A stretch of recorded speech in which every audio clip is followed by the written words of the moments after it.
vice presidents and faculty region shall now entertain questions.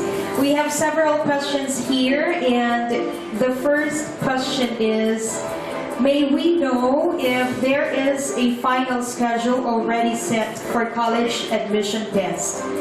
So again, the first question is, may we know if there is a final schedule already set for college admission test?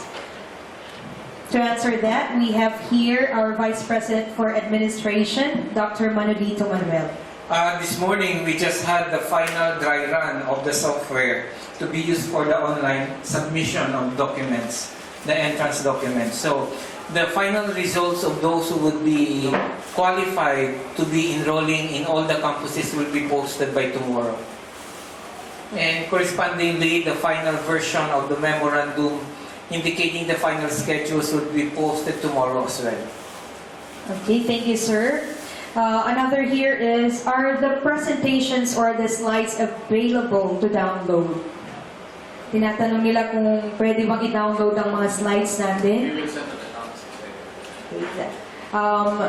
The download po yun, these slides will be available po sa ating mga campus executive directors. That's according to our president. So our third question is the online registration for the admission test still open? Is the online registration for the admission test still open? It is still open to allow students to enroll in the event that there will be those who will not push to with the enrollment. But as of last week, the final names of those who already have signified their intent for admission has already been submitted to the Office of the Director for Admission and Testing. Okay, thank you, sir. Our fourth question, can we be clarified who is in charge of dividing the classes into different preparations? Can we be clarified who is in charge of dividing the classes into different preparations? So that's the question. It could be done by the faculty in charge or the advisor, subject to consultation with the department chair. Tandaan po natin, yung division nila sa first period na batch 1, batch 2 of section 1 would be consistently carried out all throughout the periods. Yes, that is if you don't have exact 25-25. At kakaibang number, you get the average. You don't have to end with 25. But technically, if we just assume that there are 50, so it will be 25/25. But ang isa pang i-emphasize namin, yung division sa first period, kung sino yung nag-25 sa Monday, and sa second period, sila din yung grupo ng 25 para hindi nagkakaroon ng regrouping from one class to the other class for a particular program. It's consistent na second year DSBA section 1 na hati into 1 to 25, 1 to 25. All throughout the semester, all through their subjects, they will maintain the same categorization, grouping. Okay, our fifth question is, are we going to deploy practice teachers this semester? Are we going to deploy practice teachers this sem? In the event that the National Advisory would allow the deployment, then we would do so. But until further notice, until we get the final approval of National Advisory Board, then we would comply with the advisory requirements. What we will do as an option, however, if we are not able to send them out for actual practice teaching, is that we will provide intervention for them to acquire their skills within the university setup. Another question is, are we allowed to issue failing grades to our students this sem? Are we allowed to issue failing grades? Okay, of course, with the two examinations that we have for the midterm and finals, yeah, for the midterm and finals, we have a basis to give grades to our students. Yun po ang malinaw sa atin. May basehan po tayo para magbigay ng grades. Kaya, and one thing more, it's not an issue na bakit kailangan tayo magbigay ng grades. we have to do something for our students. Pag sila ay alam nating babagsak, we have a lot of intervention to employ. And that is the reason why we're doing everything to help our students. So I'm not saying here na bawal magbigay ng failing grade. May basehan tayo sa pagbibigay ng grades. And one thing more, a teacher should employ an intervention para hindi babagsak ang estudyante. Okay, thank you, sir. Another question is, are we really implementing face-to-face mode? Is this not very risky to our students to travel?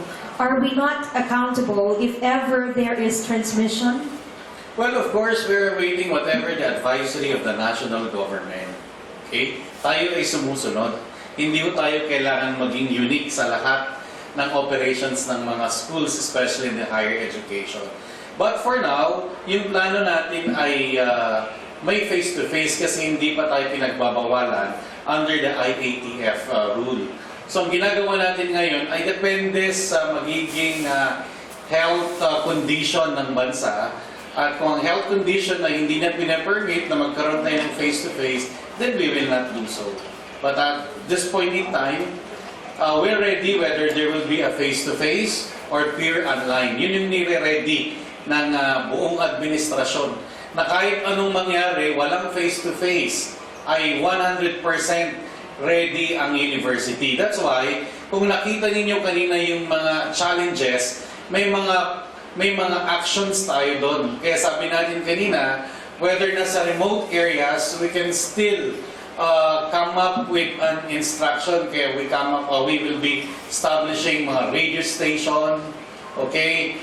Next one ay we will also be providing our students with printed materials. Kung hindi printed materials, ay USB or makaka-open nila yung portals nila para i-download ang mga coursewares. So walang maiiwan. And if you notice also, one of our intervention din na kailangan natin ng tulong ng local government, especially the barangay, kung kinakailangan. Like the presence of the connectivity. So magkaroon kami ng mga MOA at pupuntahan natin ng mga local government units para tulungan tayo, nabigyan tayo ng area sa kanilang munisipyo, sa kanilang city hall, na merong internet connection where they can accommodate students. Ganun din sa mga barangay. Na sana bigyan din tayo ng isang lugar kung ang isang estudyante ay walang connectivity sa kanilang bahay, ay pwedeng makikonnect ang estudyante at pwedeng umupo sa kung ano man sa ng premises ng kanilang barangay hall or city hall or municipal hall. Okay, thank you so much. And not only that, even then, we need the support of the local government kung may face-to-face sa transportation aside from the connectivity. And then kung may mga kailangan tayong ipadala sa mga estudyante natin, ay magiging kaagapay din natin ang mga local government units and the mga barangay. Okay, thank you, sir. Are we going to still have departmentalized exam this sem? The more na magkaroon tayo ng departmentalized exam, kasi synchronous na yung ating harmonized na yung lahat ng mga subjects ng mga programs offering ng university. So we're saying here na the more na talagang magkakaroon tayo ng departmentalized exam. So, kaya sinabi natin kanina, we will be also coming up with a university test bank.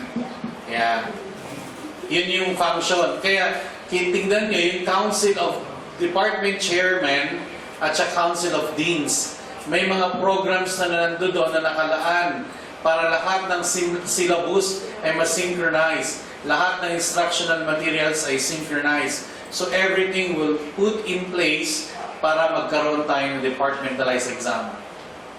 Another question, sir, is 3 days po ba talaga ang faculty ay dapat mag-report or pwedeng gawin lang 2 days or 1 day? Well, we will again base our decision sa civil service ruling. Hindi yun polisiya ng school.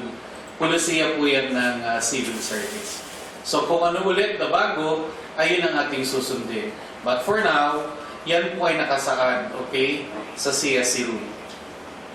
Another question is, if we don't have strong internet connection at home, are we allowed to go to our respective campus to conduct online classes? The answer is yes. But that we have to observe the health protocols. And we have schedules for the teachers, okay, to report, to make use of our facilities. Sir, follow-up question, will you allow us to have our travel pass?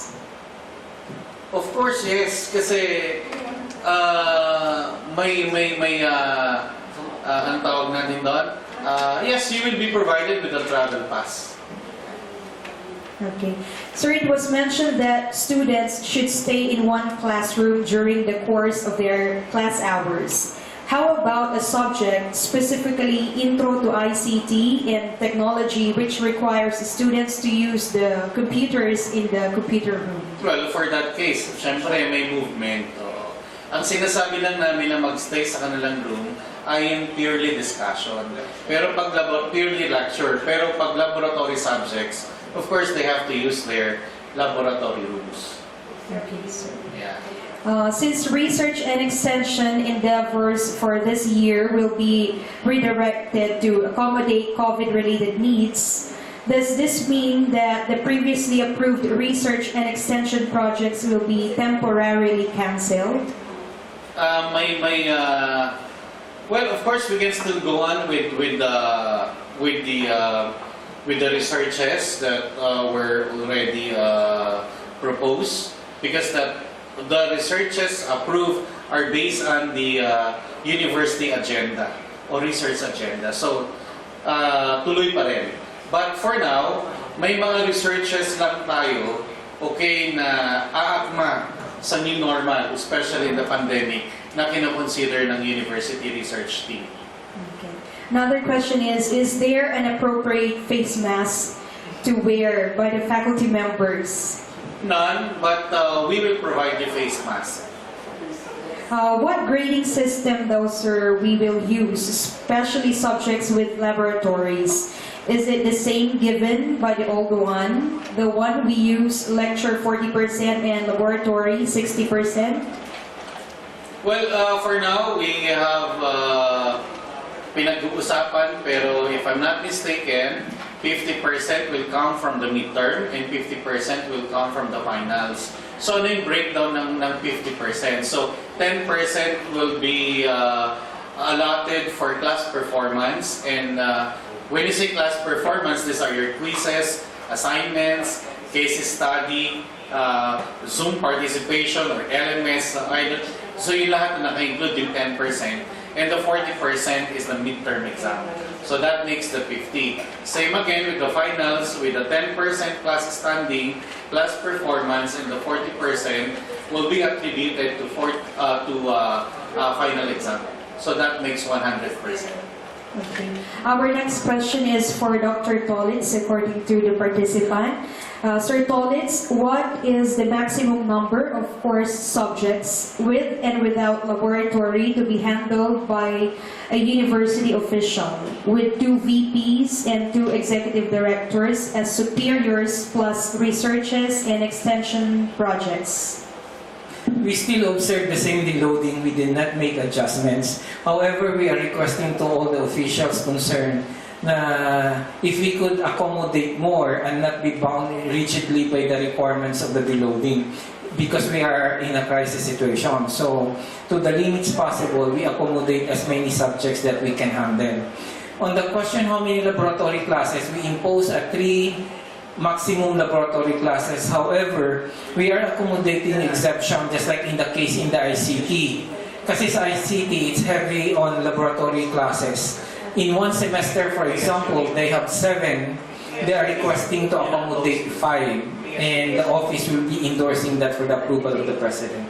So it's on a case-to-case basis. There are programs na in a semester, 5, 7 ang laboratory. To impose 3 lab would take so much time and adjustment. So we could accommodate 5. Just be sure, however, that the manageability requirement of conducting the 5 laboratory class would be done with the utmost concern for still achieving the learning outcomes of the subject.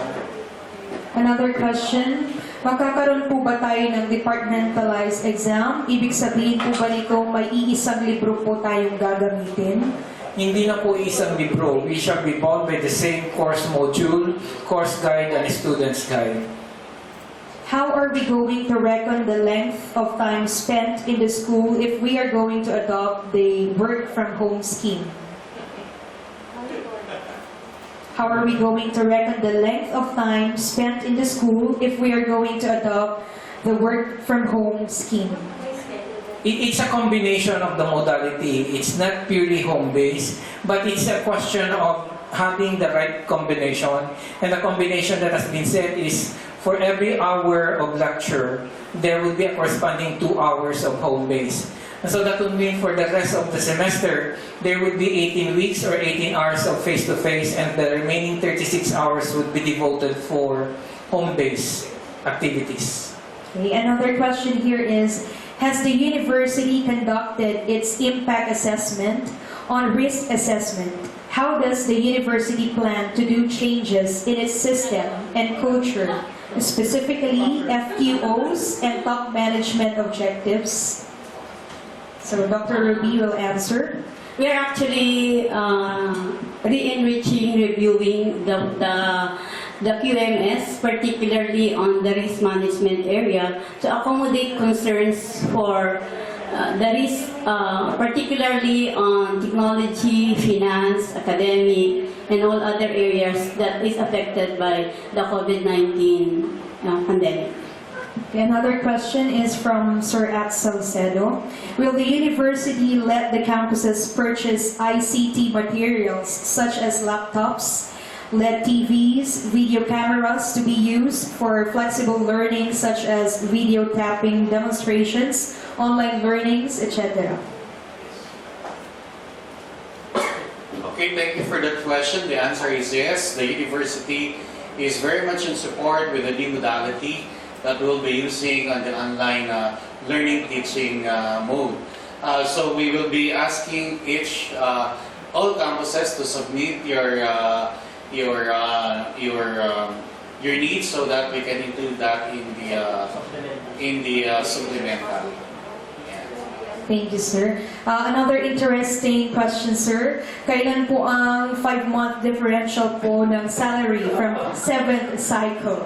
As soon as possible, I signed already an amount of 22.8 million. Okay, so we are waiting for the NCA from the DBM. Another question from Sir David Livingstone.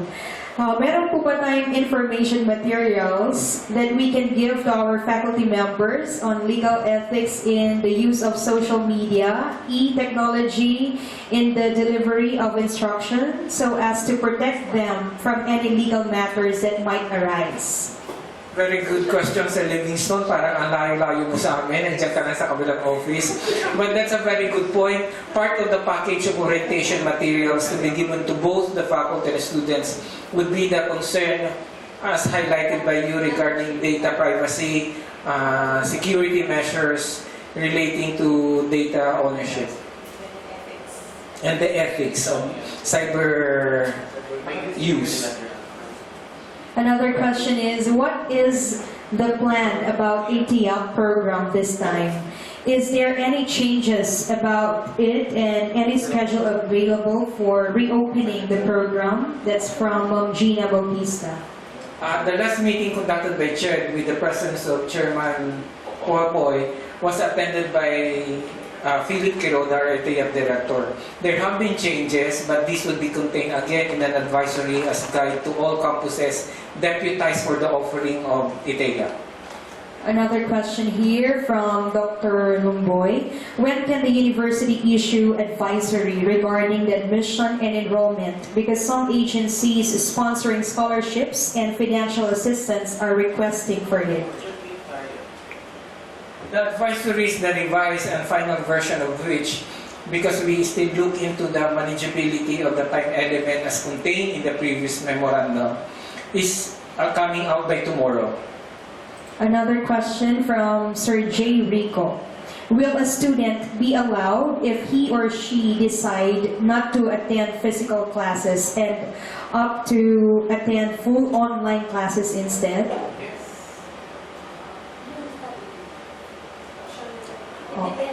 Opt to attend full online classes As instead. much as possible, we encourage all students to go both face-to-face and home-based so as to maximize the learning opportunities from both modalities. However, depending on the conditions where he is coming from, then we may have exceptions. Okay. Magkakaroon po ba ng hiring ng mga contractual this sem?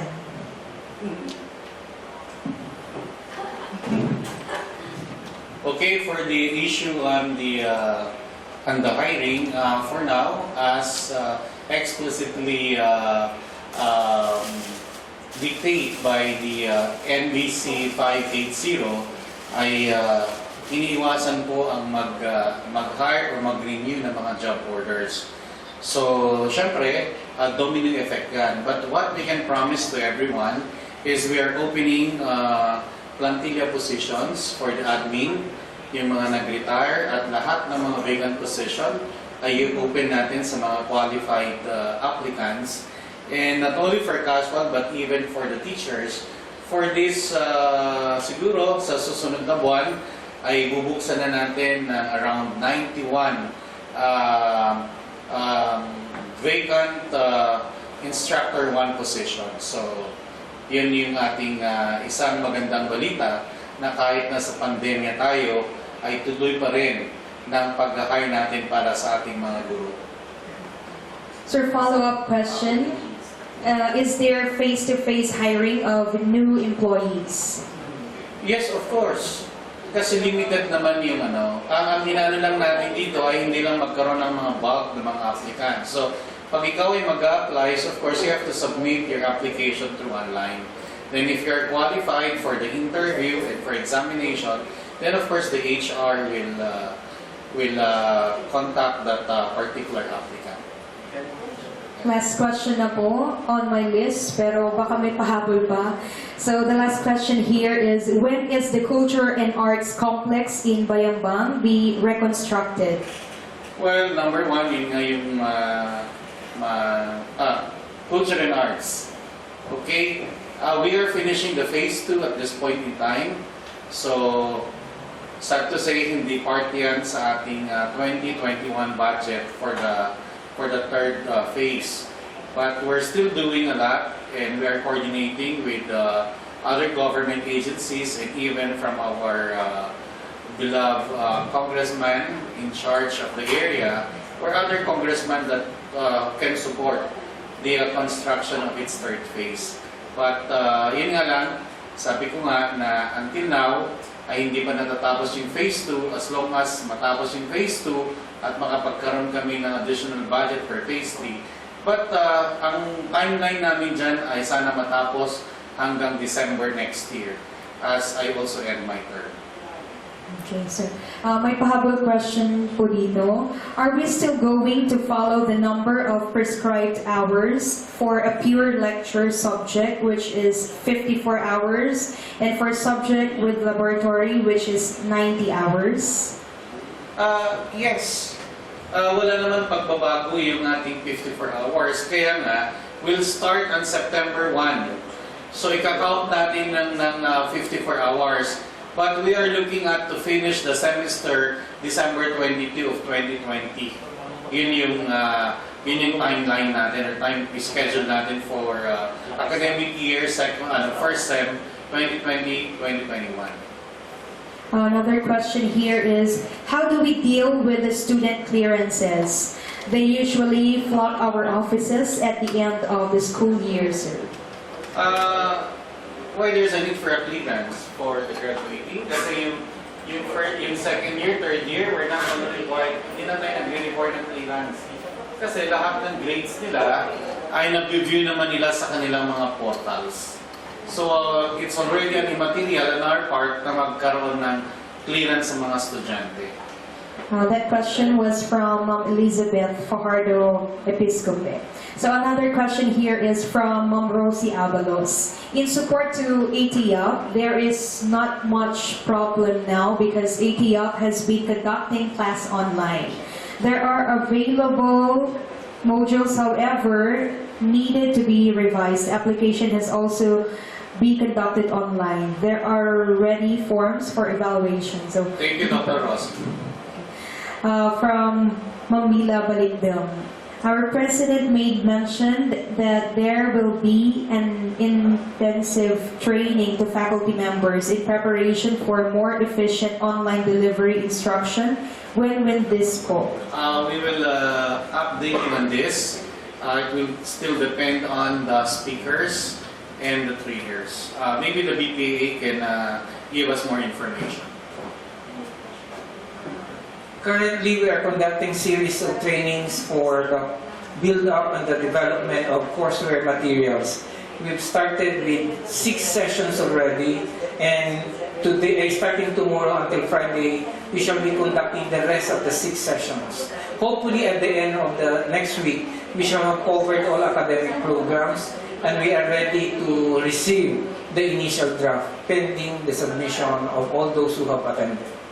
And also, the training for the LMS utilization will be done right after we have bid it out and the whole process of procurement has been put in place. The training component of the LMS will be handled by the service provider. Okay, from Sir Philip Caroda, this is just additional information. ATIAP Gao is ongoing and the process is as usual. Due to COVID arrangements on application is now scheduled. New ATIAP guidelines on instructional delivery mode will be made available soon. That's according to Sir Philip Caroda. Okay, last question. What is the similarity/plagiarism percentage limit for instructional materials or courseware? Same as the level cell. Ilan? It would be ano po kasi... Plagiarism percent sa CEL set. I will ask the BPA and the PPQA to answer the question. Cell guidelines, sir. The cell guidelines on plagiarism. We will maintain the application of the set standards of CEL in the evaluation of instructional materials. For study. Or study guides, regardless of the format of the instructional material and learning kit, they would all go through the evaluation and the determination of the plagiarism index of the CEL. So wala na po bang question? Wala na po. So let's now hear words from our president. Well, thank you so much for your kind participation. At least at this point in time, ay marami tayong nalaman at alam ko na patuloy kayong susubaybay sa lahat ng mga announcements at sana po ay huwag kayong magsawa sa ating adhikain na patuloy nating bigyan ng magandang serbisyo ang ating mga stakeholders. Muli po, God bless everyone, PS Unions, at bago po tayo magkawakas ay ating pong awitin ang ating PSUT.